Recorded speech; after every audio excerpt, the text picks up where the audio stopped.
Hey everyone, welcome back to the channel. If you're diving into the world of crypto in 2025, you might be wondering how to move your USDT from Metamask to your Revolut account. It's a straightforward process, but it involves a few key steps to ensure everything goes smoothly and securely. Today, I'll walk you through it step by step, so you can handle this like a pro. First things first, make sure you have everything set up.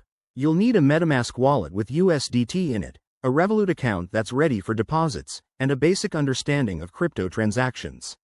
Remember, crypto prices can fluctuate, so always double-check before you transfer. Step 1. Open your Metamask app or extension and connect to the Ethereum network, since USDT is typically on the ERC20 standard. Select your USDT token from the Assets tab.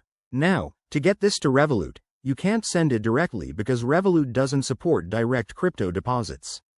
Instead, we'll use an intermediary like a trusted crypto exchange. Step 2. Head over to a reputable exchange that supports USDT and has fiat withdrawal options, such as Binance or Coinbase. Log in. Deposit your USDT from Metamask by copying the exchange's deposit address and sending the tokens via Metamask. Don't forget to double-check the network. Stick to ERC20 for USDT to avoid any loss. Once your USDT arrives on the exchange, Step 3. Convert your USDT to a fiat currency like USD or EUR. Go to the trading section, sell your USDT for the desired fiat, and then withdraw it to your Revolut account. Make sure your Revolut account is verified and set up for bank transfers. Finally, Step 4. Initiate the withdrawal from the exchange to your Revolut account. This might take a few minutes to a couple of days, depending on the exchange and your location.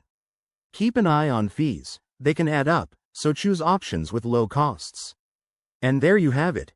You've successfully transferred USDT from Metamask to Revolut. Always prioritize security. Use hardware wallets if possible, enable two-factor authentication, and never share your private keys. If you found this guide helpful, hit that like button, subscribe for more crypto tips, and drop a comment below if you have questions. Thanks for watching, and see you in the next video.